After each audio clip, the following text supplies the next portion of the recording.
Awards of Excellence. Can you tell us a little bit about how these awards actually affect the recipients and how do they actually benefit out of it? First of all, you know why she's on stage, right? After 7 years of time overrun, she's keeping control of them. And none of the guys there today had to put a lady up front. So thank you for being with us, Marina. We're back here again. It's the 13th year of the award. We're very, very proud to see that a lot more people than expected turned up. But of course, as always, there's some that shines through the accents. But that's okay, we get used to it. Now, successes have been many. We have with us today some individuals who have been very much put into the memory of the Singapore gastronomic scene forever. We've got with us Mr. Otto Weibel, the icon, titan of gastronomy. Otto, stand up, you recognize.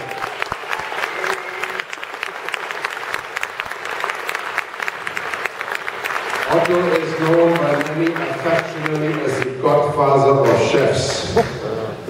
We have Mr. Michael Sengol, Lifetime Achievement Award winner.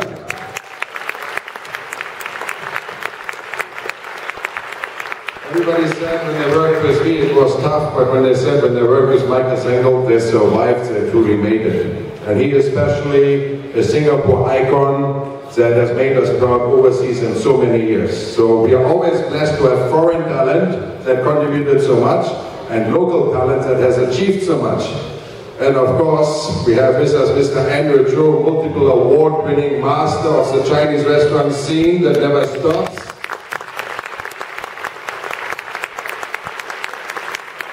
I haven't seen him, but Justin must have had a late night. There's no more iconic local chefs than Justin Breck, who is now running Sky 57. We're also graced today by Dr. Tan Shin Nam, Dr. Tan, who is the chairman of the Board of Governors of the Rotary Summit. We have with us Dr. Quan Lui.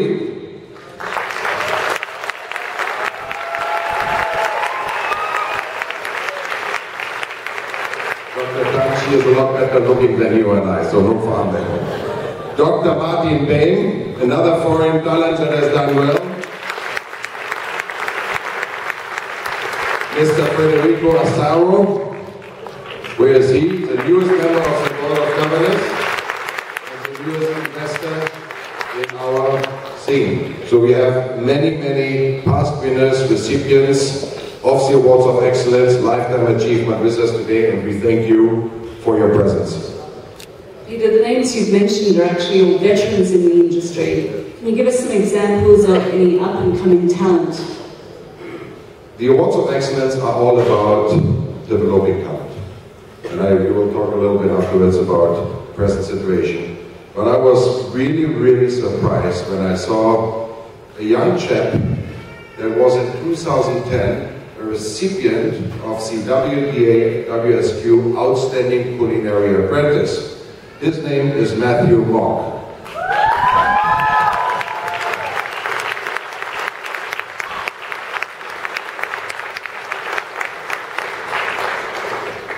Now you know when Sunrise is clapping so much where he was doing his studies. Matthew, are you somewhere? Where is Matthew? There he is, very shy. Stand up, young man.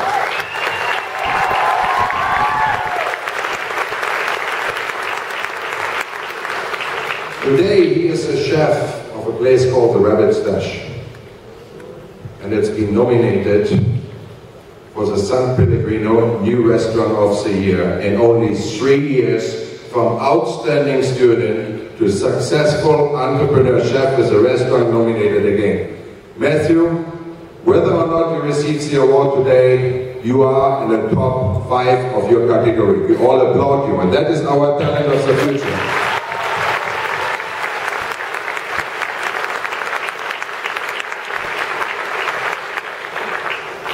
Well done, very impressive. Now, Peter, about the voting process, that's been tweaked this year. Can you explain how and why that was reformatted? Okay, first of all, some of you, please stop emailing me. I have no influence on the voting, period, out and over, despite what people think. You want to pull string? Invite me for a dinner, buy me a big bottle of wine, no effect. But we've had some experiences, and you know I always use this little speech of mine to put a few points across. You have seen that we have gone from 8 scholarships to 5. We lost 3 as a result of some young people that received the scholarship representing us overseas in not their best manner. One thought he was on a holiday, one was talking to the winemaker and said, can I represent you? I want to take over the business from the sponsor here. And the third one said, oh, it's a very nice trip, but I really want to leave that profession. What we have done this year, especially for the scholarships, but also for some others, we have put in place a panel of professionals for each of the category. So restaurant has a category, chefs and pastry chefs has a category, wines and industry. That means we are going through the process, all done with an auditor present, and everything is getting evaluated. So it's a little bit like you may have got your driving license, but you're really not a good driver. Attitude is as important as aptitude and the scores and knowledge. So today's scholarship recipients, once again, they say it's worse than the university entrance exam, have been interviewed and grilled to make sure that only the best that participate will go overseas for the 2, 3 or 4 weeks and represent Singapore in a professional manner. And if that happens, we will see more scholarships coming back. Thank you, Marina. So the time criteria, that's great. You know, funny, this morning if you read the papers, they were talking about, it's not always about grades, and it's exactly the same. So overall, tell us, how do you think these awards have actually affected the F&B industry here in Singapore? I think some of the award recipients and winners have become very successful, but then it seems to be part of this region that once people get an award, they think they have arrived and that's it. And we can see again and again that some previous award winners are no longer on the scene. They won, they received the award, and then eventually they kind of sit back and go autopilot. Food and beverage industry is never about sitting back. It's reinventing oneself on a regular basis. And I'm sure I have many people in the audience that can agree and attest to it. You want to get into F&B? You're in for a ride of a life that will not stop until you exit F&B. And there's only 2 types of people. The one that continue to do it will probably die behind the stove, and the ones that say, no, too stressful. I want to have, you know, a nice cushy government job, 9 to 5, 5-day work week, you know. Okay, I'm being cheeky here, you know. I know some government agencies work harder than in the free sector, but you get the gist of it. Peter, a hot topic at the moment is productivity. Sorry. So tell us, how do you define that in a fast-paced, high-octane gastronomic environment? I think the last 2 weeks, and I don't know how many of you read our main daily paper, at least I consider the main daily paper. Is it the only daily paper? No, but it's the main one, the English-speaking one. There were 2 articles. One day, the article was sponsored by Spring, and it was one restaurant that was giving raving reviews on all the implements that government has done today. Wage supplementation, special training, productivity increase, and so on. That was very positive, and there were indeed some good ideas. Part-time work, 4 hours a day, for each segment of workers, the right thing. It was a nice restaurant group, and I'm sure some of these implements work very well. But if you read the next day in the paper, there was another restaurant owner which was interviewed independently, and he basically had a slightly different story to tell. And he said, look, I'm still 20% short. I don't know what to do. I can't provide the service that people expect of me. And it's really, really hard. One said he's going to expand. The other said, that's it, no more expansion. So it's really interesting what's inside there. Also, I've spoken to one of the running clubs here. They have 350 foreign talent. And they don't know what's going to happen after July when the quotas decrease. You know, productivity, there's only that much you can do with productivity. And then you have to redefine productivity. I know a restaurant, they put an iPad under the table, and it helps, orders faster and so on. But then the restaurant manager told me, you know, it's a great idea, but I'm spending more time showing people how to work the iPad than they spend in serving the guest. So I gain, but I also lose. And that is really, you know, there's still a lot of things. Mechanics and electronics can only do that much in guest service and people service. Remember, the F&B industry is about an experience, not just the food. It's a service delivery, it's the environment, it's a whole package, and today more than ever. Peter, you were telling me recently you went to France and visited a restaurant. You had a very interesting experience. Can you tell us about how that relates back to productivity? I think that one was probably, and we have to do a lot of soul searching here, and I spoke this morning to one of the chefs and he told me, my goodness, it's just getting worse. Of course, there are some sectors like within STB and others that come to me and say, okay, but this restaurant can do it, how come that restaurant cannot? There will always be examples where things work, but there's many others where it doesn't. I was in Honfleur with a senior gentleman from the community, high-ranking official in the bank, industry, he, his wife, his daughter, my wife and I, 5 of us, we went to Honfleur, just off Normandy, and we went into a seafood restaurant on a Sunday, about 60 to 80 people inside that restaurant. 3 service. 3 service. They didn't stand in a corner and talk. They took the order, they didn't write it down. That's it, memorized every bit. They placed the order, they took the beverage order, served the beverage, served the food, 4-course menu, did the cashiering, the whole package. It wasn't fast, it wasn't slow. Now maybe I define that in productivity. When I ask my friend, I say, why can they do it here and not in Singapore? Very simple. If you do this in Singapore, first they run away too much work, then they complain a lot, and they don't really talk to each other. And to put the case across, I went into a new restaurant in a new garden in Singapore somewhere. New garden. 6 service staff, 40 guests, and I waited 45 minutes for my food. And I had to go and talk to the pastry chef actually. You know, it's nice, but something is missing. Now, you talk about productivity, I say case in point, let's move on to that. Moving on to the World Gourmet Summit. Now the theme this year is artisan and the art of dining. Can you tell us what does that actually mean and why did you pick this theme? You know, it's interesting because over the past 2 or 3 years, a lot of the papers and magazines, everybody talks about artisans. So the definition of an artisan is a craftsman in his particular area of specialities. Somebody came the other week and said, Peter, not so many Michelin stars chefs this year. We've got our own Michelin star chefs, we have some here now. It's becoming very common. There are critiques that we don't reinvent ourselves. But if you pay attention, this year we have artisans. And some of you read this beautiful article in the Straits Times. I actually complained and said, why do you write about this one guy and not the other? Oh, but he's really interested. It's a butcher that is reciting Dante.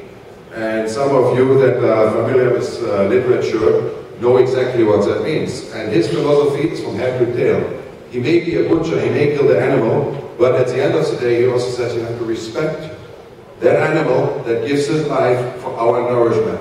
So there's going to be that one artisan that really, I'm so much looking forward to it, apparently also sings. That is during the jam sessions. Then we have somebody who every restaurant, he's from Italy, serves, every dish serves rice. He is a rice artisan. When he was recommended to me, I asked, what do you mean rice artisan? You know, anybody can buy rice. You know, he cooks rice and he cooks it. So that, I have a thing for risotto I'm going to take a look for. We have an artisan in Forger, we have an artisan for jams and preservatives, we have an artisan of fermentation. We bring the artisans to Singapore, and these are the first classes that are selling out because today more people want to know about the artisans. Then you talk about the art of dining. Dining out has always been somewhat of an art thing. Gastronomy, culinary art, Otto and I go back many, many years, and we know that the culinary art has always been a very, very big thing. Mr. Tony Koo, you decided to come, where are you? Tony, where are you? Stand up, you see the guy in the black? He was just in the papers. It's the Singapore national team in Thailand winning the top prize. Now some people may argue it's for show, but food and beverage and the artisans is about show. The art of dining, the art of welcoming you. When you come to a restaurant, somebody greets you, brings you to the table setting, the environment. There's so much art inside there. So yes, it's all about choices. We have some people that look for the Scandinavian style, very bare bone. We have some people that look for the old-fashioned French, Italian, even Arabic. Call it ostentation, call it extravagance. There's something for all. There are going to be a lot of art elements in there. Just about tableside cooking, because that's considered part of a presentation. So don't you think that's possibly a bit gimmicky and a bit old hat? What do you think? You didn't read it in a paper that somebody said gimmicky, did you? Nobody read that. It's really interesting. Define gimmick. Purists may stick up their nose into some of the things we do and call it gimmicky. But honestly, tableside cooking is still practiced very much alive. Go to, for example, the Fat Duck, Aston Blumenthal. He practices tableside. Go to Paco Ronchero at the Casino de Madrid. He practices tableside. You see tableside activities where people have the skill set, the knowledge and the passion to do it. Of course, in a lot of restaurants, we don't have that anymore. So it's going away. But is it something that we can say 60s or 70s? Absolutely not. It's been around forever. It's part of the entertainment. When people want to go out, they want to be entertained. Some more than others. It's about choices. Everyone has different needs. So if they want to call it gimmicky, God bless them. Go and have your char kway teow and your laksa is not gimmicky. Go to one of the hotels in Singapore where the laksa costs $25 with the lobster inside. Is that gimmicky? No, you're taking it to another level. So I find it always interesting when people talk about things which I'm not so sure whether it's correct. Then of course, if we talk about service, there was a wonderful blog just recently, I just read it yesterday. I shared it with some people, where a Malaysian writer was saying, you know, the top 50 which we had recently in town, why Singapore has so many in the top and Malaysia has not.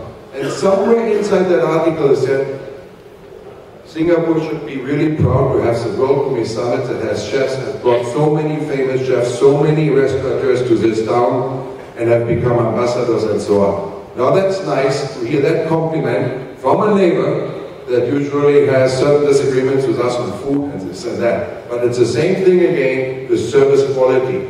I urge you to read it. It's on the SD site. Very good. Just now moving on to some of the activities and highlights for this year. One is the Hearts on Fire Edible Fashion Show. Can you tell us a little bit about that? Yes, and we're talking about artisans, and I just want to step back a little bit. This year's Lifetime Award recipients are reflecting the theme of this year's World Knipp Summit, and they're both artisans in their own right. Foreign talent, local talent. One that's been here much longer than I have, who's gone full circle, who is a true artisan by heart and by practice and ultra successful. And the other one is local born, local bred, local educator who has received an MBA from the highest authority in Thailand, and that is from the Royal Chamber for his contribution overseas. So we have a local kid that's gone overseas, does Singapore very proud, runs his own company, former president of an association, and we have an import who has done locally very proud and imparted his knowledge to so many people. Now, for the highlights of this year's WGS, everybody has read about the chocolate or the edible fashion show. How can you go wrong if you have a master artisan pastry chef, chocolatier, put some sexy girls into dresses, put on some real diamonds on there, and enjoy a 2-star Michelin meal at the same time. Nothing gimmicky about that. It's a feast for the senses. Let's remember, for all those professionals here, all the senses work with you. Sound, sight, smell, taste, and finally the expanded waistline.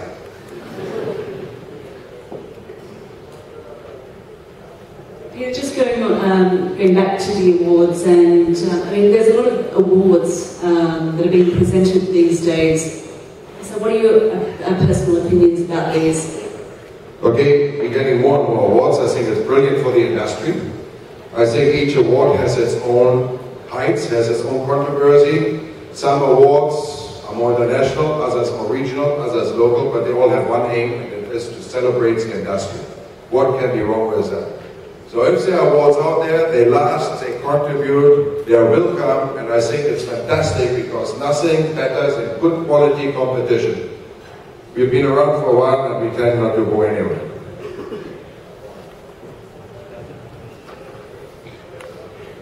Just about the Singapore calendar, it's obviously filled with awards and the like, but it's also fast filling up with a number of festivals here. So how do you actually maintain an edge and keep it very interesting for gourmet lovers? Everybody asks me the same question, and a lot of people write, have an opinion about it. Again, same thing with awards, the festivals. People are becoming a lot more intelligent in their choices. And all the festivals are there. There's some great ones 2 years lost. The Sun Festival had a fantastic entertainment element, like a little bit on the food and beverage and wine side. We've got one festival that has so much potential, and if they refine it, it can actually become quite vegan. We have another festival that people hardly talk about it, another one that's a little bit cut and paste. We've done this for 17 years, we're not going anywhere, and we're not intending to retire from the scene. And as long as we have the numbers that we have, the support from all of you, everyone in the industry, we will continue to do. Welcome in Summit, welcome in Awards of Excellence, are homegrown, here to stay, using both foreign talent and local talent, and I think that speaks for itself. Speaking of keeping it interesting, how many tickets have you sold and how many have actually been spoken for? You know, when you have partners like Citibank, who drive you basically up the wall, but they drive you to perform. And when the first ad came out last Sunday, I'm happy to announce that by today, 25% of all tickets are spoken for, and we haven't really properly started. This is only for Citibank Priority Card members. But we do take reservations, and when we open up to the public on the 24th, we will then process. So, it's there, it speaks for itself. Congratulations, well done. Now, just speaking of partners, I see that you've got a lot of new partners on board, but quite a few have actually come back as well. And what do you actually attribute this to? Okay, the partnerships, now all of you can see, if you look at the names on both sides of the screen, it is these partners that make it happen. Not a one-man show, there's a full team behind it and full partnerships. Some partners you see go somewhere else, other partners come back. Some partners have been with us for 17 years and intend to stay longer. It always boils down, some relationships are very thin, which is quite clear, it's a very natural process. Others have a change of direction, that means their market direction changes. Yet others saying, if there's something new, let's try it out. We have a responsibility to deliver that I hope we do for all our partners. Sometimes better than other times. Sometimes it takes a little bit. It was a guilty look at somebody special here. Past years have been a bit bumpy. But we continue to work with our partners. We want to deliver. We want to make sure that they're happy, that they get total value in return plus. And all your award recipients, finalists, also have responsibility to nurture them and to continue them. Peter, earlier you mentioned the jam sessions. I also heard that you've got something coming up called Youth Chef's Day. Can you tell us a little bit about that? Jam sessions have replaced the traditional master classes. We have divided into hands-on master classes, which are almost sold out already. Jam session is a little bit like this, 200-300 people, and you have 8 chefs on one day going on stage having fun. The butcher wanted to come to dissect half a cow and talk about it. When we found out it took 3 hours, I said, no, maybe a bit too much. So we have reduced half a cow to 1 leg. So he'll be doing that for 45 minutes and then show you what to do with that leg and so on. So we're going to continue. It was the first time last year. It was quite successful. And this year it will be at Alcaf Mansion, really reflecting Singapore's love and appreciation for greens. The other thing is, of course, the inaugural Youth Chef's Day. Scholarships are running successful. We have spoken to all the schools. We'll have 200 to 250 young students will be exposed to 5 chefs, will be exposed to a rock band, will be exposed to some dining, and also to some very slight alcoholic drinks. After all, we are in the F&B industry. So we're going to have a fun day with the Youth Chef's Day.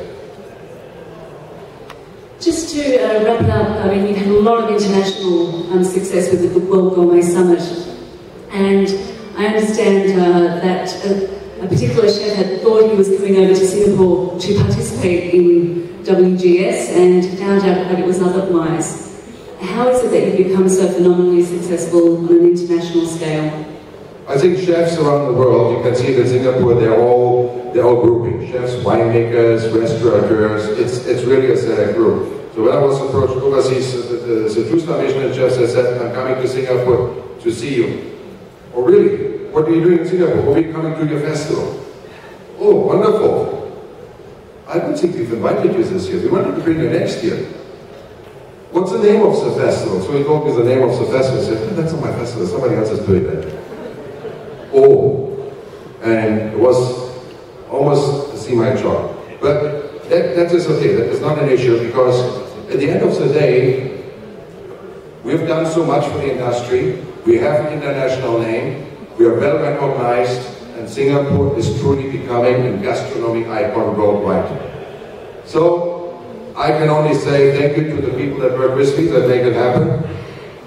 There's a whole group of people at Fulford, our PR company. I have an entire team that's been burning the midnight hours this week, and all I can say is that I'm extremely proud to have so much support from the industry, from my team, and everyone that makes it happen. Sorry I overran a little bit, but I want to thank you for your patience, and thank you for listening to a few things that we have to share. Thank you very much, Peter. Back to you, Glenn.